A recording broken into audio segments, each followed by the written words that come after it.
Você, membro do Ministério Público, você já parou para pensar o quanto serão desafiadoras as eleições de 2020? Observe quantas mudanças nós tivemos na legislação eleitoral nos últimos 20 anos. A própria jurisprudência não se entende sobre o conceito de propaganda eleitoral antecipada. E junto a tudo isso, temos um componente novo, que é o componente da tecnologia, mas também, não menos importante, o componente do marketing digital.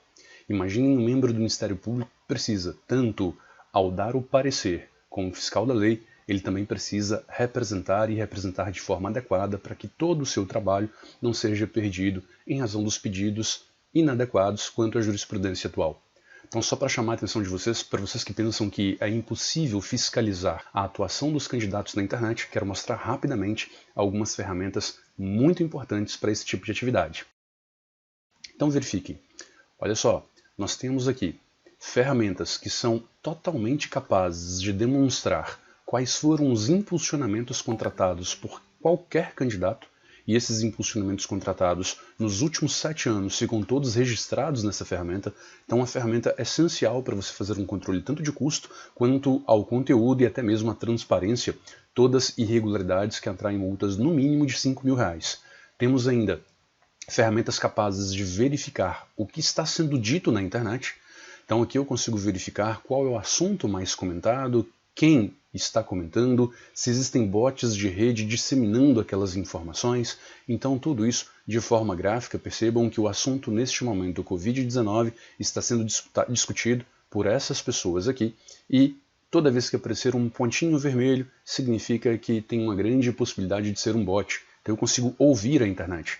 Temos outras ferramentas que dizem exatamente os assuntos que estão em discussão na internet naquele momento. Aqui eu pesquisei tão somente por eleições 2020 e ele já mostra um gráfico onde em determinado estado houve uma grande procura por essas palavras nas redes. Então eu poderia pesquisar aqui também por termos, talvez até ofensivos a alguns candidatos e até as eleições. Então mais uma ferramenta para se ouvir a internet. Temos outras ferramentas onde eu posso pesquisar por domínios específicos, fazer uma análise de backlinks para saber se eles não estão levando aquela informação de forma indevida, impulsionando, levando ao conhecimento de mais pessoas e gastando recursos aí de forma a não serem emprestados, que não passem pelas contas. Então todas essas ferramentas elas nos ajudam bastante, até mesmo para pedido de remoção de conteúdo. Temos ainda outras ferramentas que vão nos ajudar a analisar se aqueles que contratam o impulsionamento são legitimados ou não, e se eles cumpriram as formalidades legais quanto aos seus canais oficiais de informação nas redes. Temos outras ferramentas para localização dos infratores, ferramentas que vão nos dizer se aqueles IPs eles estão no Brasil, se não estão, qual é o IP de um site qualquer. Então como é que eu faço para fazer a localização daquele responsável por aquele conteúdo? A localização ela é extremamente importante para que eu consiga o direito de resposta, ou basicamente eu consigo pelo menos a remoção do conteúdo. Então tudo isso são ferramentas essenciais. Algumas ferramentas mais precisas ainda que chegam a me dizer qual é a cidade da pessoa responsável pelo conteúdo, qual é a operadora que ela utiliza, e aí sabendo cidade e operadora telefônica já fica bem mais fácil para num pedido judicial a gente fazer a quebra de sigilo de dados de forma que possamos localizar, identificar e citar a pessoa para que ela componha o polo passivo da representação. E várias outras informações, como por exemplo, se eu quisesse saber onde fica localizado o provedor que armazena o conteúdo desse site, eu poderia usar algumas ferramentas para localizar e descobrir se ele está hospedado no Brasil ou não, quem é o responsável, como fazer contato, tudo isso.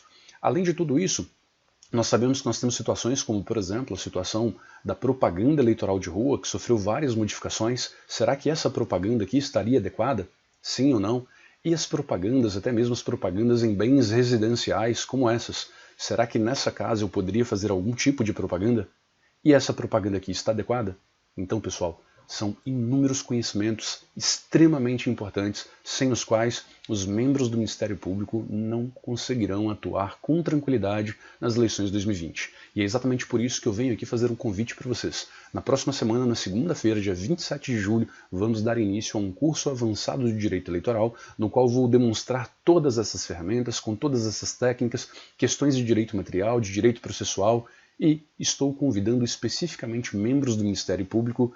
E esse convite é exatamente para suprir essa falta, essa carência de conhecimento sobre a matéria, uma matéria que muda tanto e que só quem vive estudando essa matéria, como nós, servidores da Justiça Eleitoral, tem condições de entender todas as idas e vindas, essa alternância, né, da jurisprudência quanto a esses assuntos. Então você é meu convidado, caso tenha interesse, estamos colocando o link aí para você fazer contato, fazer a sua inscrição e será um prazer ter vocês conosco.